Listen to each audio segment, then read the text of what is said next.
I'm sitting here looking at myself in the recording, and I'm like kind of wondering, this is going to be something I'm going to get into a little bit later, is talking about more about video and how that plays into this podcast. But I'm sitting here and I'm like, man, maybe I should be leery of uploading video because maybe people will see that I wear the exact same shirt or like 4 of the same shirts. And now I can't unthink about that. And it's something I've been thinking about for like the last handful of episodes. And I'm like, man, is somebody going to notice?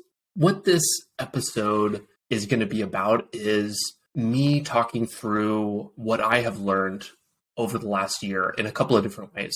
So I categorized kind of everything that I had learned into 2 major categories. The first one is going to be about podcasting.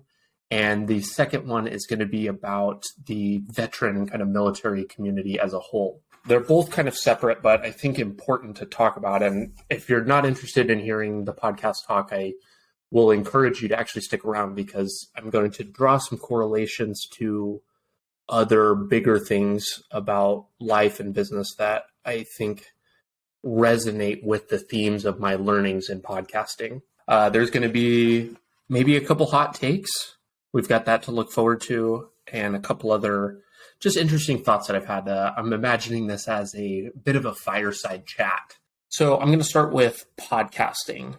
And one of the very first things that I had really come to realize about podcasting in general, and it's something that over the last couple of years, I have been a very avid podcast listener, but just kind of like observing and just consuming that media format without a whole lot of other thought about it. What I didn't realize was happening is that I had actually steadily built kind of mental relationships with people that are hosting podcasts.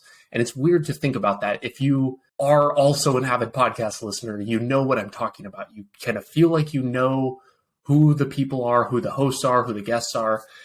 You feel involved in that scene and almost as if you have some kind of say about what they talk about. And it's kind of a strange sense of entitlement. I think that that's driven by a couple things.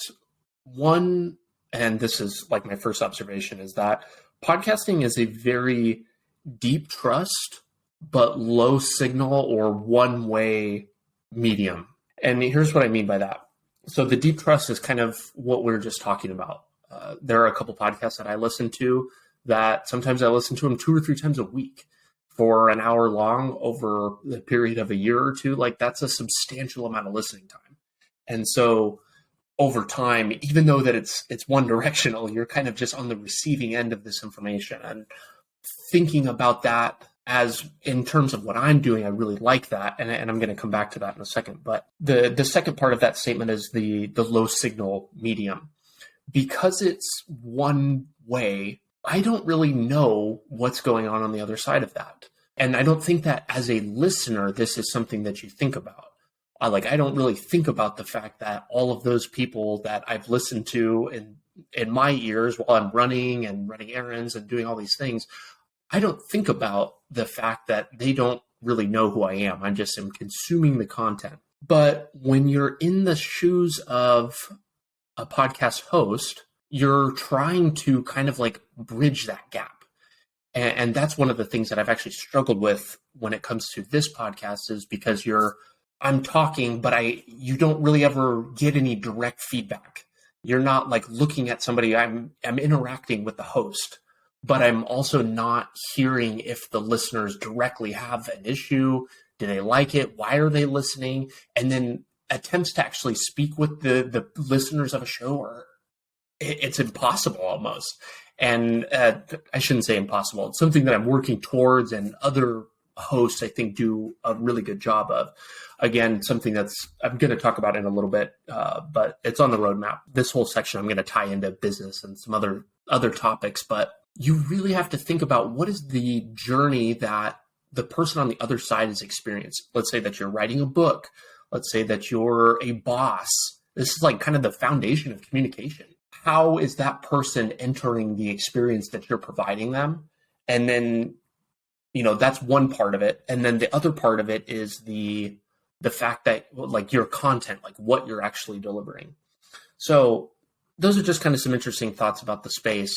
The next thing what that first sentence feeds is this statement that I heard another podcaster make recently about why he does podcasting. And it really resonated with me because I feel like it aligns with who I have like spent a lot of my life being. And that's kind of a people person. What he said was, I do podcasting because I want to be known well, but not well known. So let's take that sentence apart. The first part, you want to be known well. Like you want other people to know who you are. You want them to know your intentions. You want them to know about you that you're a good person. You want to be understood, I think is what it is. Well known is the complete opposite of that, though, where people know nothing about you, but you're widely distributed. It's not narrow at all, and there are a lot of people who know of you, but like don't know you intimately. This is just kind of a differentiator when it comes to how you want to not only deliver yourself on a podcast, but just like on the internet as a whole. Do you want to just like have a massive following? I've talked with and see a lot of stuff on LinkedIn and all these other platforms where people are like touting their follower count and whatever, but it's like, what is that? Do you actually get any value from that? I don't know that having 10,000 Twitter followers or LinkedIn connections or whatever actually means a ton unless you're able to actively benefit from that. Maybe having a larger audience, like maybe you can sell whatever your product or service is to them more. I'm not sure. But I think that there's a certain beauty that comes with a niche audience, a niche focus where people can dial in and learn about you, and that relationship is closer. And a mission that I personally have in this is to stay in that known well category. I want my opinions to be transparent. I want people to have an idea about what I believe and why that is. Even though the whole purpose of this podcast is literally me talking about how I'm changing my mind about a lot of things. But I'm trying to be transparent about that. And that's the goal.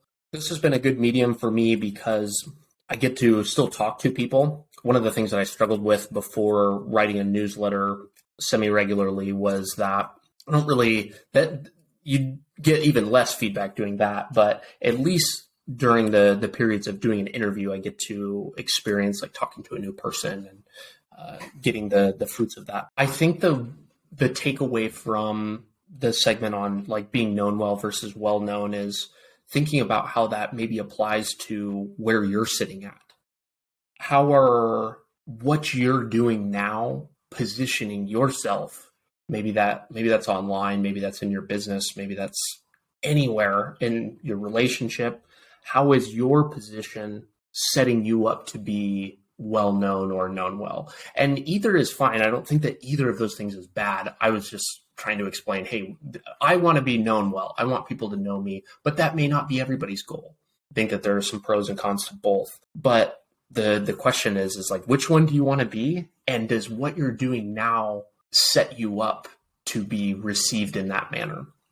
Earlier, I was talking about this being a low signal medium. In addition to you not receiving direct feedback from people that listen, there's also really poor analytics for podcasting. So if you aren't in the podcast space and you don't know anything about these, really briefly, podcasting is kind of run on an older technology called RSS.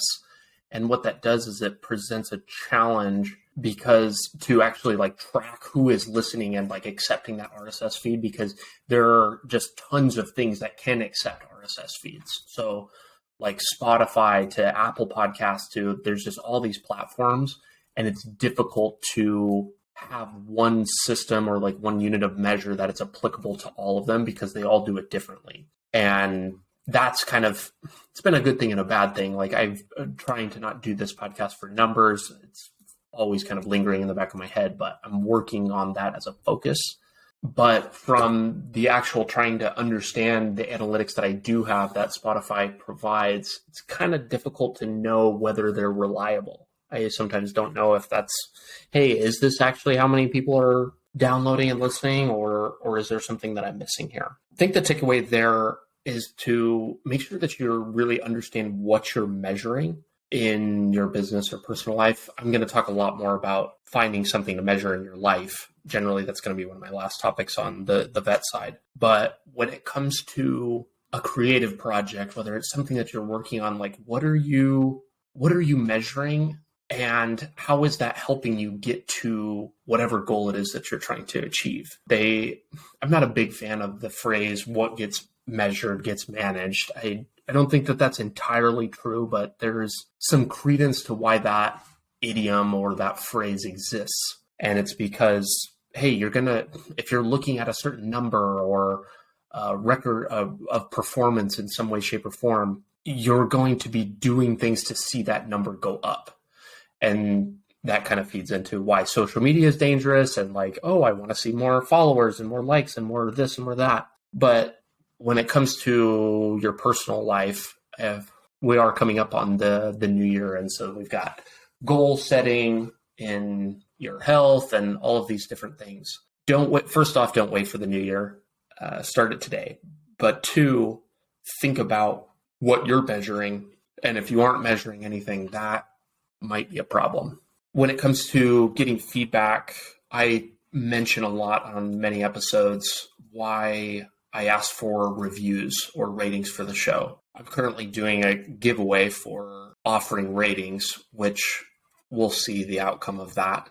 I'll drop that in the next episode, and there'll be links to it in the show notes if you want to listen, but I'm not going to talk about that right now. The asking for ratings is twofold in reasoning. One, because having better ratings actually pushes you up in the charts when it comes to ensuring that your podcast is discoverable by other people in the Apple Podcasts and Spotify and whatever ecosystem that you live in. So that's one thing. But the second thing is that because of the lack of feedback, again, ratings and reviews are a way for people to offer their unfiltered opinion about you. And then ideally, you can take that feedback and improve.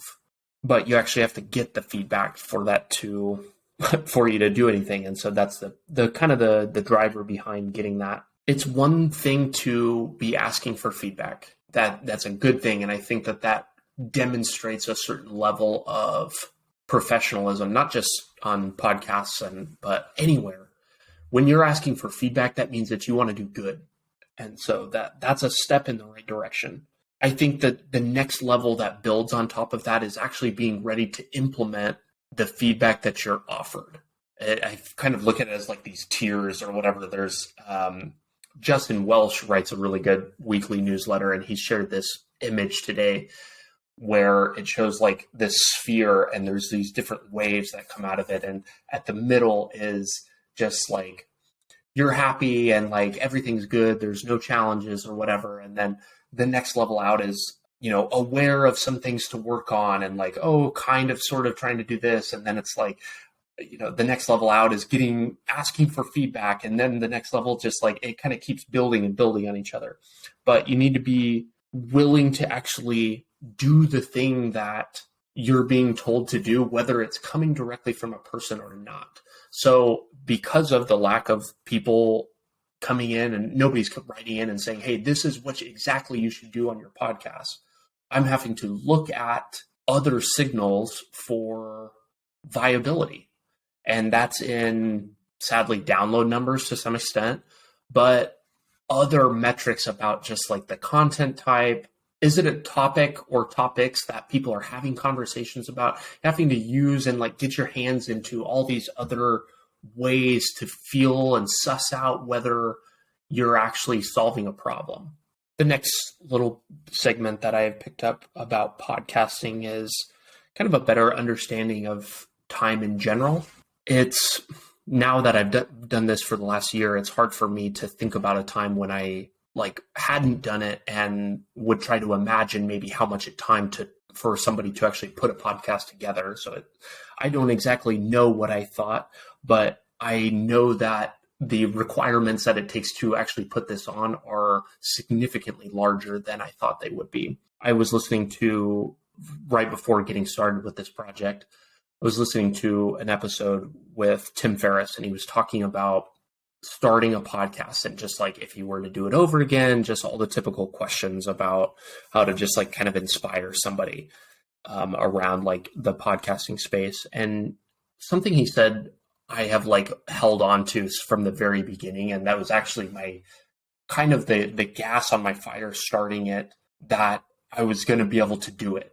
And it was something to the effect of, he said, however much time and money you think you're planning to spend by putting it on, multiply that by 3, both of those things, your time and your money, and you're getting closer to what running a podcast will take from you.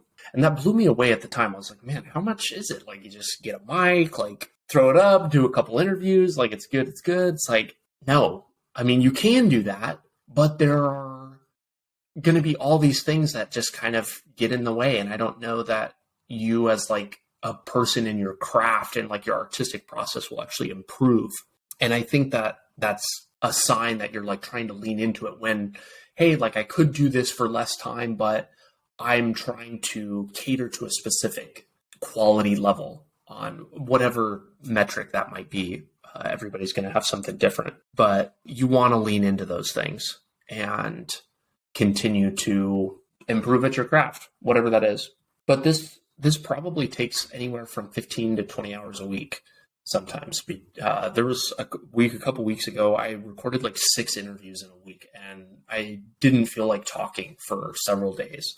There is the administrative load of organizing. Like, I am on my computer all day long, not just for work and school, but also spending time with that. And you're going to be sending a lot of emails. You have to reach out to a lot of people. And I am really concerned and care for the quality of my interaction with people when I reach out. I'm not just like firing off a million emails and just saying one sentence, hey, come on my podcast. I try to spend time sourcing interesting people and then do enough due diligence on them where I think that they would be interesting enough to talk to and provide value, and then find something in their background that allows me to kind of make the bridge to them. I really like going into emails and introductions with something to say. Hey, like, oh, I just listened to your interview with this person. It was great. It doesn't have to be anything crazy. It's even better when you have a warm introduction or something that the longer that I'm in this space has benefited me, is using, hey, I know a friend of yours, or recently, now having interviewed a bunch of people in the vet space, I can say, hey, look, I see that you're mutual friends with this person. I interviewed them. Like, they will attest to the fact that it was like a fine experience and I didn't gank them or do anything weird. And so that instantly gives you like some credibility to that. So that's like one of the ways that the podcasting is getting easier. I guess this is kind of turning in from like why it's hard to how it's getting easier. There are some benefits to it as you grow. One of the reasons that I spend a lot of time and care a lot for the interactions that I have with the guests on the show is trying to understand what I can do as a differentiator. And so this is going to be kind of the bigger takeaway from the time it takes to when you want to work on like a creative craft or something that takes a long time, a passion project, if you will. You need to be willing to offer something that's differentiated in business, or if you're selling a product. People buy it for typically one of two reasons. One, it's good value, like the cost compared to what they get from it is low or perceived as low in their eyes. Or there's nothing else like it. Like, this is the best one. When it comes to a creative endeavor, especially in a world where we've got TikTok and we've got all these short form attention getter things, understanding what your differentiator is incredibly important. And I think that there are 3 different ways that you can differentiate, not only like when you're selling something in a business, but also in kind of creative content. One, who your customer base is. One of the things that a lot of content creators talk about is the value of understanding who you're selling to, who are the people on the other end of whatever it is that you're selling or giving them. If you don't know who those people are, how can you even be sure that you're talking to them? Because you may not be. And a lot of your decisions should be based on what people in that demographic look like. So that's one way you can differentiate, is knowing who your customer base is and why does the person who is listening to your podcast or buying from your business, why are they different than the person that's standing next to them? The second differentiator that I think there is what your offering is. What product or service are you offering to somebody? And how is that kind of coming across? Are you looking to entertain a person? Are you looking to teach them something? Are you offering to solve some sort of problem? Those are the reasons that people buy things. They want to learn, they want to solve a problem, they want to be entertained. Where does your offering fall into one of those categories? The last way that you can differentiate is the medium that you do that in.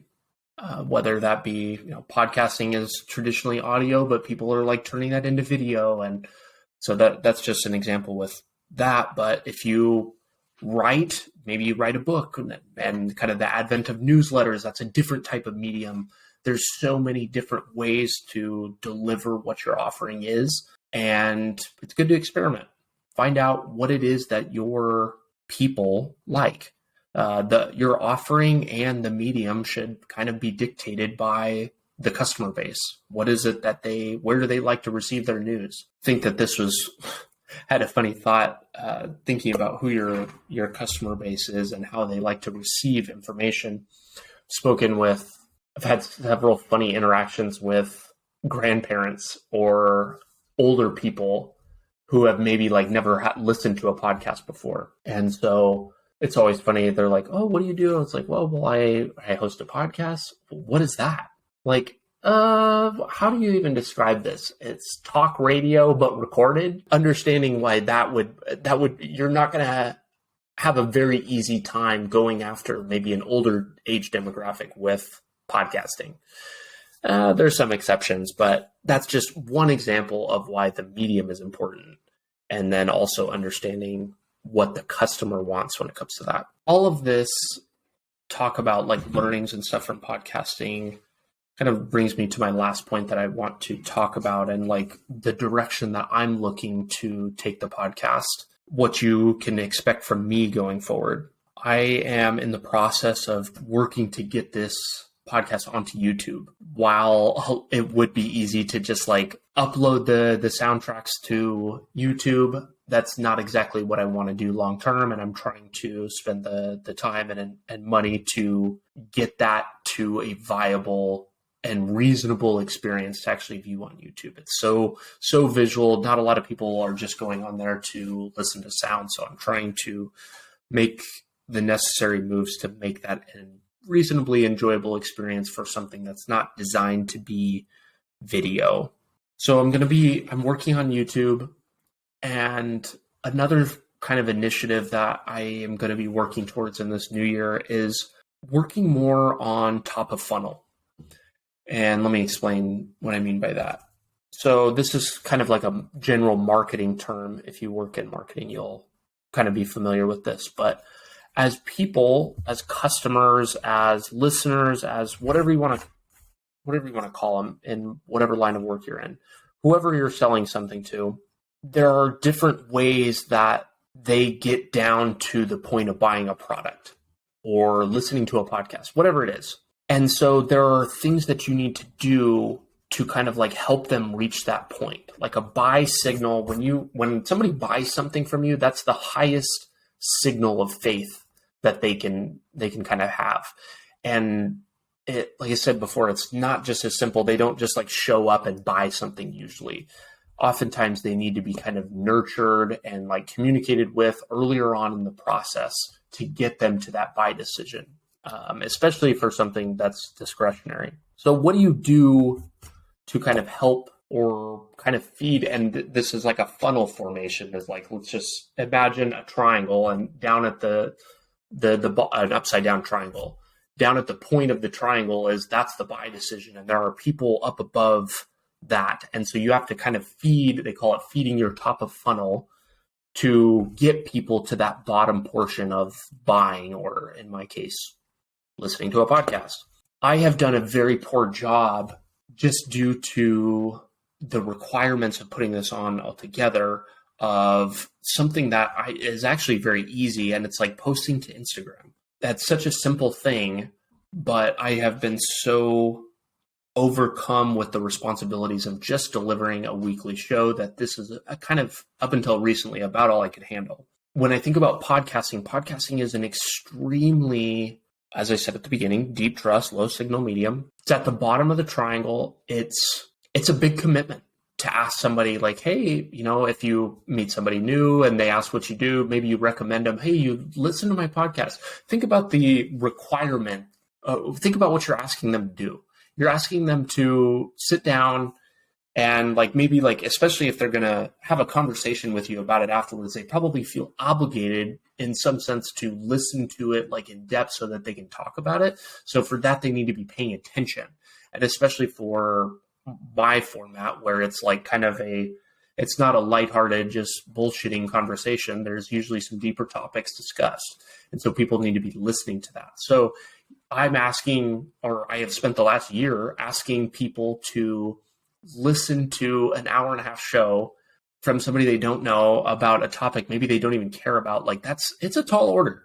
And I'm coming to terms with that and accepting that. So how I'm thinking about it is that I need to do more things to kind of feed the top of funnel. And how can I get more people into my ecosystem with lower stakes offerings? And that might be short clips on Instagram. People, that's a low time requirement medium, spending time on Instagram to watch a 30-second clip. The same with watching short clips on YouTube, Facebook, anything like that. But maybe that's reading an article. Maybe that's, there's almost name anything else. And that's probably going to be an easier ask. And that's what my point earlier about podcasting is that the tip of the triangle in terms of the hardest thing to kind of get somebody to do. So I'm going to be spending more time upstream on helping this get found in shorter form mediums, and looking for kind of lower risk ways for people to try the podcast, if that makes sense. One of the things I also am looking to do is to continue to experiment with new content types. So this content type right now is something that's a little bit different. I'm not sure if you guys are into that. I need to try it to find out though. That might be also doing a news type episode, once a week to cover some relevant news, doing historical deep dives on interesting characters. There's several other content types that I'm thinking about in terms of trying to create an engaging experience that people want to listen to and enjoy. So those are some of the things that you can be on the lookout for me or from me this upcoming year. All of those things are they're experiments. I need to try them out. And I need to do that in order to continue to grow and to find more people. And the next segment is going to be about talking about what I have changed my mind on the veteran community. And there's a couple some interesting takes in here. I've said this to some people recently on the podcast, is that I almost feel like I changed my mind on most things in the last year, which is interesting because I have actually just a couple weeks ago passed over the point of being 4 years out of the Navy, meaning I have now spent more time outside of service than inside the service. However, the last year versus the 3 years prior to that has been probably 10x the amount of processing and realizations come to about service than in the prior 3 years. And I think that the takeaway from that is why it's important to talk about it, write about it, do whatever you got to do about it to work through what you got going on. using your time to write down the things that you're thinking and talk to other people who have experienced the same thing that's been extremely valuable for me in this process. And I don't think that a lot of people are. Maybe people were also in my shoes and looking to just kind of put their service behind them and move on and not think about it. I think that there's some benefit to be having those types of conversations. And it certainly has opened my mind up to a lot of things. And like I said, I'm about to, in my effort of public transparency, is talking about all the things that I don't know. One of the first things that I have changed my mind about, and this is going to be kind of a larger theme that resonates through a lot of the rest of the points, but this is something that Ryan Pavel said. I talked with him on episode 50 or 51. He said, there are no broad strokes with this community. Spent some time thinking about what that meant. I think that what he's getting at is that a lot of people will just kind of bucket veterans into one group and say, oh, they're a vet or whatever. And that's a good thing. That's part of our identity. It's all of these things, but there are a lot of generalizations that are made beyond that may not be entirely accurate. We've got a extremely unique population, very wide reaching in age, race, sex, like everything. Just the same way as like a normal population, though. There's not a whole lot of difference there. What I think brushing the community with broad strokes does is, one, not only is it not accurate, but two, it also gives people the wrong sense about their own service. It kind of like is telling them what they should or should not believe. I instantly think of kind of the notion a lot of people have that vets are like these damaged people that have mental issues and have all these problems. If you tell that to enough people, like how many people are going to believe that is how they are? There are all these programs for veterans that are there to help us and whatever. And a lot of them kind of pitch vets as these people that really need help. And I think that we do. There's certainly some people that need more help than others. But what I'm getting at is that you're almost kind of boxed into an identity that may not pertain to you. One of the conclusions that I've kind of come to about veterans in this category is perhaps the title of veteran is what brings us together and what unites us, but it doesn't necessarily define us. Unites, but not defines. That might be like one of those like too catchy of phrases to use in this circumstance, but there's going to be many unique feelings across service members or people who have served in the past, regardless of us having the same title or defining characteristic as being a veteran at one point or another. I think taking that idea to the next level when it comes to like not painting broad strokes on people, it also supports the idea that there's no one way to do anything. There are lots of ways to do stuff. One of the ways that my brain kind of operates is when I come across like a new idea about something, I'm instantly like, oh, this must be the one thing that I was missing all along, and I've like totally changed my mind. And as I felt this much more so with early guests, but as I begin to talk to people who were further along in their time out of service or in their career, is the way that they present their career path as like, oh, veterans make great authors because of this, or veterans make great small and medium-sized business owners because of this. Like those are all things that I've kind of like thought along the way. And at one point or another, maybe thought or believed that there was like a recipe for getting out of the service and that we all ought to go do something. And reality is that there isn't a formula. There are a lot of things that we're good at, just in the same way that the rest of the population is. And each person is going to be uniquely suited to something else. This probably parallels my own journey and just sometimes not knowing what the thing that I should be doing is. And so you guys are getting kind of maybe a taste of my own personal journey as I kind of explore the different careers and opportunities out there. And I don't know, that's very meta. Like, I'm originally thinking about starting this podcast about like exploring different careers and resources and whatnot for other people, but in reality, it's me who is getting education, and hopefully people on the other end of the earphone as me. One of the things, man, there's some of the next couple of things are going to be kind of hard. I'm eating my words on so many things, and it feels good. It's kind of liberating in some way. One of the next thing I have here is, in the past, I have been kind of critical of people who stayed in, I think, mentally. And critical, that may not be the right word. Looking at my experience, and that's the only thing that I'm judging on clearly. Like, I'm not considering other people's experience, like they may have had a better one than I did. But I look at some people and I'm like, well, why would you want to stay in?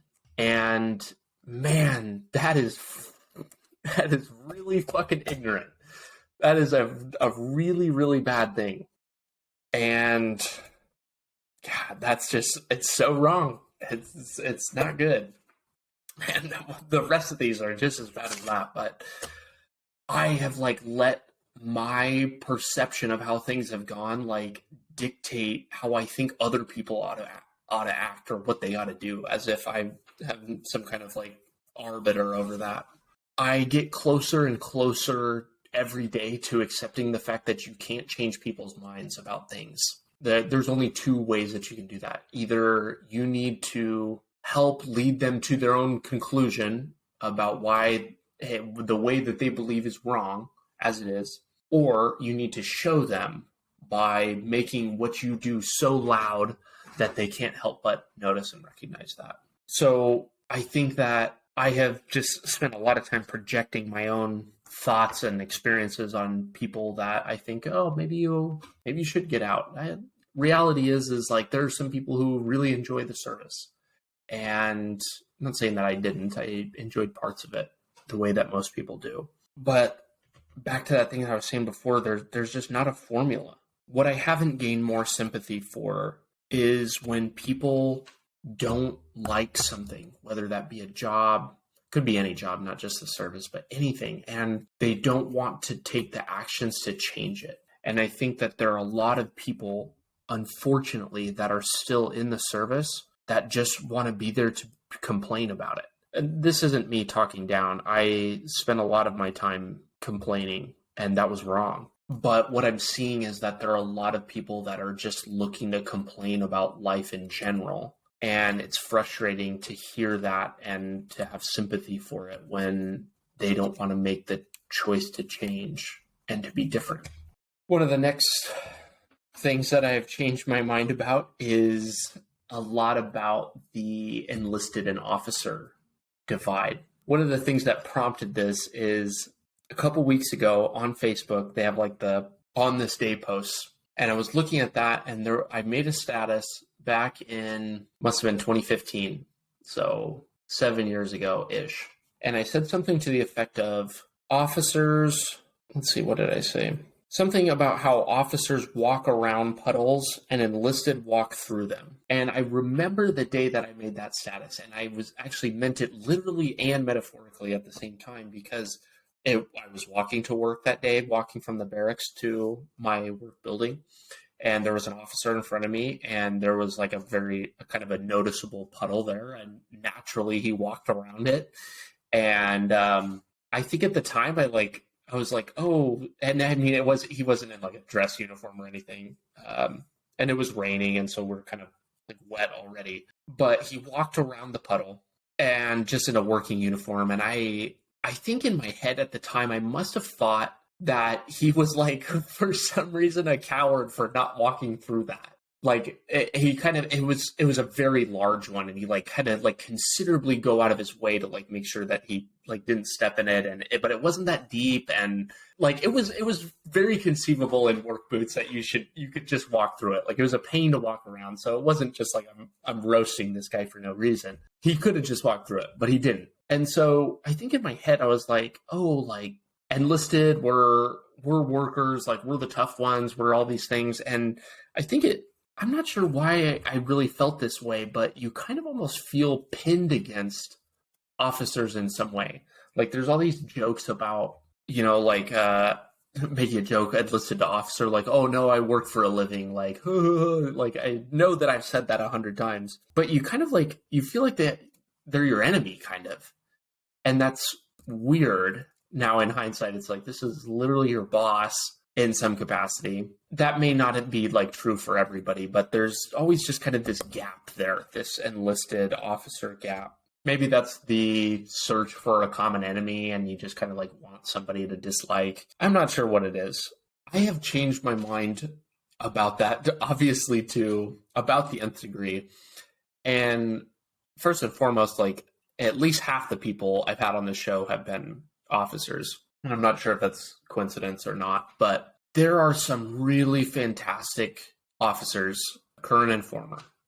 That is bar none. I wish that I had my mind positioned in a way where I was willing to look for those opportunities to make those types of connections. Not that it feels like that would even be possible. Like as a junior enlisted troop, you're not like trying to think about how your division officer might be like your, a professional connection on LinkedIn or something someday like that. You're just not thinking about that. But now that I'm out, it feels like I've kind of regained some like status, like as in I'm just like a normal person, and it feels like different to talk to people who are officers. I don't know what that is about.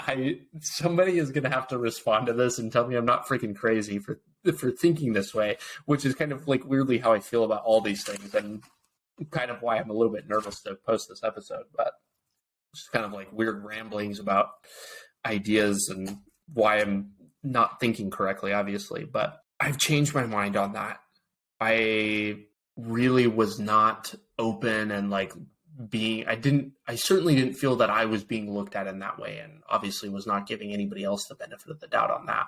I think I was thinking about this topic earlier today and kind of just daydreaming on why that problem kind of might exist. And the thing that I think about, or that I kind of reference that I've never heard it pitched this way, is that the enlisted to officer gap is kind of another reflection of like the blue collar, white collar conversation. And I mean, quite literally, it's like typically like what's accepted as the difference between blue collar and white collar is like blue collar is labor and white collar is like degree sitting at a desk type job, which in the officer world, the officers has the degree, like the enlisted don't typically. Like that's what it is. But I'd never really thought about it in that way. I think one of the things that relates to is people are kind of naturally looking for something to complain about. And I don't know if I'd mentioned this before, but looking for a common enemy. And it's like, oh, this is this person or this group of people or whoever is the reason that I am this way, or they're the reason for something bad that's happening to me, which is just not true. But people would rather complain rather than try to fix things or be different. If I'm sensing a trend from the last couple of things here, I'm just tired of also listening to complaining. But I'll try to keep my bitching to a minimum. So enlisted to officer divide, that was kind of a short-sighted thing. And like I said, I've had the pleasure to talk with some really fantastic officers on this show. And I think they are doing a lot to kind of influence the community in a good way. But just like with any job, there's the possibility for bad leaders. That's going to happen at some point. And I think the point is to not get soured about that, and certainly not soured about an entire like group of people that is much larger than just that one bad experience that you've had. Next thing that I've changed my mind on. Okay, so veteran resources. This is a big one. I don't know what they were teaching us at TAP or TAP's class or whatever it's called. For some reason, when I got out, I feel like I did not know anything about anything. I didn't know what resources to find. I don't think that I really took advantage of anything that was available to me. And I think that it was largely driven by ignorance slash lack of knowledge about them. This last year, I have been exposed to so many veteran resources. It is just unfreaking believable. There are so many veteran service organizations. There's so many companies. There's so many individual people that literally live to serve the veteran community. I just have been blown away by that. Starting out, I was like, oh, there's not that many veteran podcasts. Like 6 months in, I'm like, wow, there's a lot of veteran podcasts. There are so many people in this space that are like looking to help out and improve you. If you just gotta look for them. I think that's the takeaway there is if you're not finding them, you're not looking in the right places. And this is going to kind of feed into my next topic, but you as an individual getting out of service, like need to take the initiative because it's not the military's responsibility to ensure that you get out and are just totally set up and, you know, you have a job and you're happy and you love it and this and that. There's a ton of resources out there. Put yourself out there, make some connections on LinkedIn, Google them. Like there's just, I don't think that there's any reason why everybody can't be finding something, a company or somebody to help them just because there's so many. There's, I don't know how many veteran service organizations out there, but there's like in the tens of thousands. Like it's so many. Any type of background, there will be something that will appeal. Speaking to veteran service organizations is kind of one of my next realizations, or I don't know. I have a thought on that, and this might be a little bit of a hot take, but I'm trying to make sure that I understand how and why I think this way. Coming to see how many veteran service organizations there has been a good thing. It's opened my eyes up, and the space is not as scary as I thought it was. Like I said, coming from a perspective of feeling that there's no resources, and then, you know, as somebody who maybe doesn't need a ton of help, but wants other people to make sure that they're getting the help that they need, that's encouraging to me because I know that the vet community will be taken care of. Now, that said, the exposure to that amount of VSOs has kind of made me suspect of some. With that many, I start to kind of question some of the incentives of some. And certainly nobody I've had on this podcast or anything, not even close to that. But I worry when the pitch of the company starts to be about money rather than the impact of the organization. And sometimes I get scared that, like, maybe as like a nonprofit organization, when you're completely reliant on funding to continue fulfilling your mission, and, you know, we need that. There are lots of underserved communities even within the vet community, but like I said, I just worry that it becomes this like fundraising loop, and it's just like money, and we're forgetting about why we're even there in the first place. Some of the things that I kind of look for, because I hear about nonprofits and people like kind of fall into my DMs all the time about like this nonprofit, that nonprofit on LinkedIn, which is kind of weird. But one of the first things that I always go and do is like, let's take a look at their financials.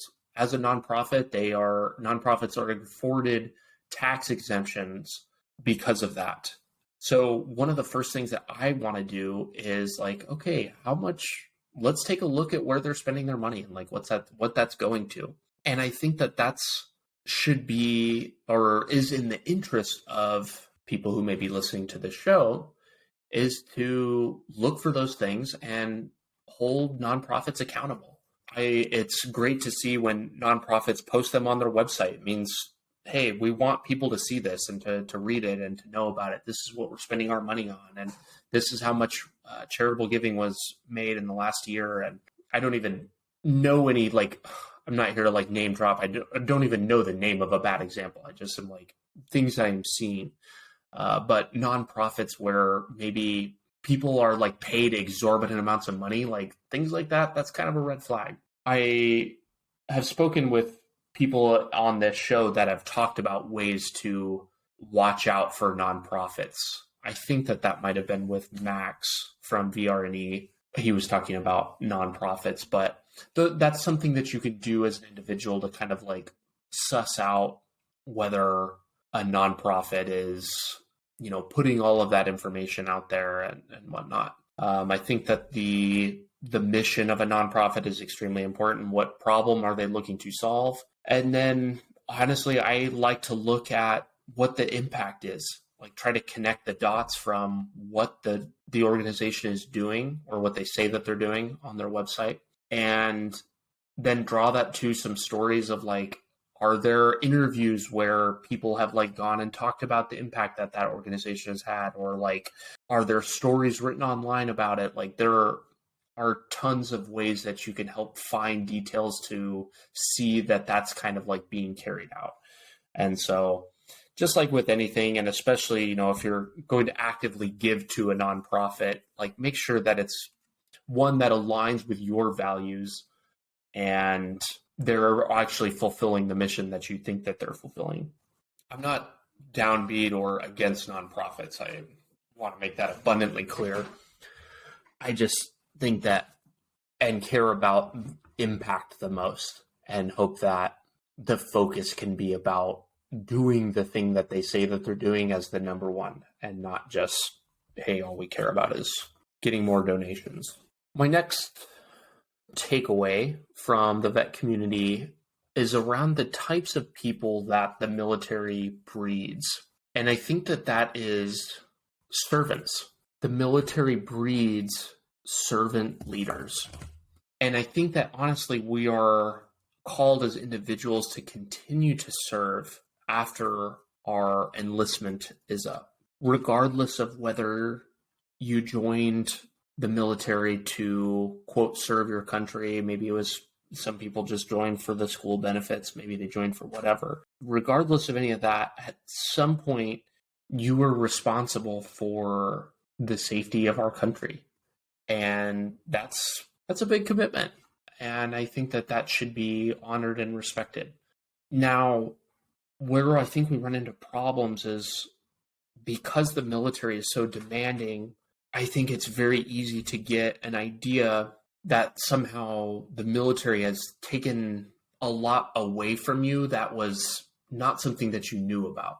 And let me kind of explain that.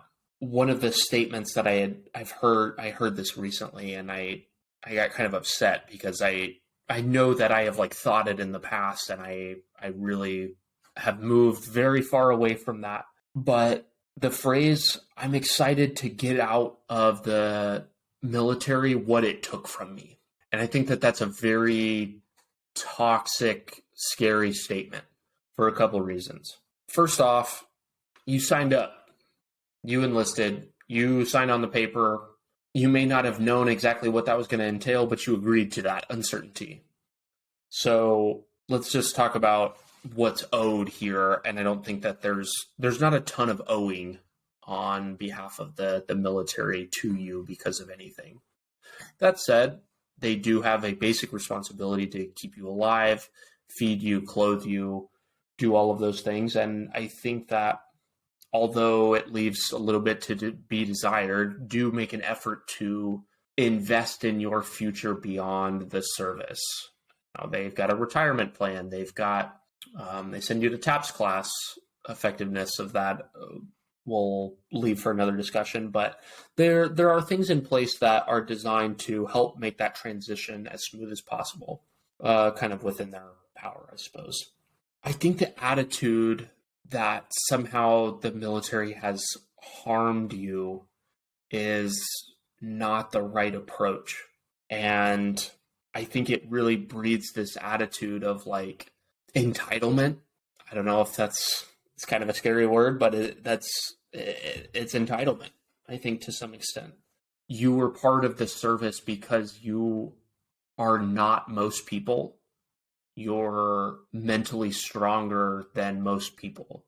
Might be physically stronger than most people. You're that servant leader that we were just talking about. Like, you're a lot of things that other people are not. And so I think that for that reason, you're kind of called to a higher standard when it comes to the way that you ought to act. And like I said, why it emphasizes the importance of getting out and continuing to be a servant leader in your community and the lives of the people that you live with, your friends, your family, all of those things. Now, there's a lot of different ways that you can do that. I was speaking with a mentee the other day that said something to the effect of, I'm nervous that and I hope that he doesn't, I don't think he'll be mad that I bring this up, but I'm not going to name drop. He said something to the effect of, I'm nervous about getting out because I feel like all of these organizations and like where I go to look for jobs and stuff, like kind of what I'm coached into being is just this miraculous leader and just like this freaking hard charging Navy SEAL that just like comes in and saves the day and like is this glorious victor in battle and all of these things. And that's kind of the way a lot of people pitch service members about how we should be pitching to our employers. Oh, we're great leaders, we're all these things. And he said, I'm worried that I'm not a leader. And I thought about that really long and hard for a second because, again, another thing that I've said that's probably not right is that veterans are all leaders, and I'm not sure where I stand on that. I think that there's this dynamic where you're going to enter the workforce and people will likely look to you for leadership in some way, shape, or form. I know that certainly when I went back to school, I was the de facto project lead on every single group project because everybody's like, oh, you're the oldest, and you may not be the oldest in whatever you go to do. In fact, you probably won't be. But in that circumstance, like my age and like my status as like a veteran was like, that made me that guy. And I think that there are some assumptions that will be made about you in whatever workplace that you go to. Particularly if it's a civilian one, people will kind of look to you that way. I'm not entirely sure where I stand on that. Yeah, I think that the military does give us the skills and trains us to be leaders to some extent. Not even to some extent, they do. But I don't know that everybody is a leader. That's something that I'm going to have to think about. But that's kind of where I'm at on the leadership thing. I do think that the service is non-negotiable, though. I think that you ought to be plugged back in with your community. You're a pillar in your community. Give back, continue giving back, and maybe not even just as a way that it's not required by service, but it's something that's good for you. And I know for a fact that we have all learned to do that well. The last realization that I've had about the vet community, service in general, is kind of coming back to this question of what are we optimizing for in life? When you are spending your last minutes alive on this earth, and let's just say for instance that you knew that it was going to be your last few minutes, what is it that you think that you're going to think about? Is it going to be, it's maybe your family to some extent? I think in large part, you're going to be holding yourself to an internal scorecard of sorts. You're going to be comparing and stacking up your performance in your life to how you maybe think that you ought to have been. The important part about the scorecard is that it's a measure or a reflection of you. It's your goals, your impact, the things that you did to have some sort of influence on the world. I think about this quote, and I mentioned this on a prior episode, but it's something to the effect of, what would happen if on the last day of your life you met the person that you could have become? I think about that like way too frequently. It's kind of a strange thought, but that's what the measurement is. That's what we're optimizing for. We want those to be the same person. We want to have held ourselves to the highest possible standard and act in a way that's according and moves that forward. Something that I used to feel in my kind of maybe younger, late teenage, angsty years is, and I talk with a lot of people that kind of think this way, but they talk about the universe or the world or just life as like somebody that is out to get them. And it's like there are these forces at work that are working to conspire against them and like make them not successful. The only person that you're fighting against in this life is yourself. You are fighting the summation of your own problems. You are fighting the entirety of your own mind and the weaknesses that we have, our shortcomings, our faults. That's what we're fighting against. That's the true battle. I think that the scorecard in the end is going to be a measurement of how we did in that fight. Did we let our emotions get the better of us? Did we go and do the thing that we said that we would do? Did we give our word and then keep it? Did we wake up every day and act in a way that is reflective of the fact that we're called to live and act differently? I certainly sure hope so. The last thing I'll leave you with today is this. A couple weeks ago, my spouse, Aubrey, and I were discussing the phrase that people, you hear it all the time in the service, say is like, things were different back in my day. Like they used to be tougher than they are today. And we're kind of like comparing our own experiences, usually like in my head, it's always like some crusty old retired guy talking about how the new Navy or the new whatever is weak and we're nothing compared to how it used to be. And I think it's easy, like you don't even have to be the crusty old guy to say that, but we find ourselves saying that. Even just, about this, like, kids today, or, it's the, work today. People just don't want to work anymore. Like it's all these different kind of like phrases, and they're all kind of saying the same thing. And it's making a comparison about how different it was for us over time, over some period of time. Maybe it's years, maybe it's, weeks, whatever it is, likely years. I can't help but think, what if it was actually us who changed and not the experience? What if today's Navy, today's Army, today's Marine Corps, Air Force, Coast Guard, whatever, is actually the same and we are just different? Maybe we were in that exact same position at one point, but our own growth, our own internal, personal, mental, physical health has improved to the point where those standards of today look easy. It's hard to imagine the Navy or any military organization changing a terrible amount over, that many. That it's a pretty slow moving organization as a whole. And so I think that we as people have capacity to change much quicker than that. And that's kind of the point of what I'm saying here is maybe it was us who changed and not the thing around us. It's something to think about. I hope that we're changing. I really hope that we are. And I really want to look back in a week from now, a year from now, 5, 10 years from now, and look back and say, yep, he was executing. He was attacking every day. He was doing the thing. I appreciate you tuning in to my fireside chat.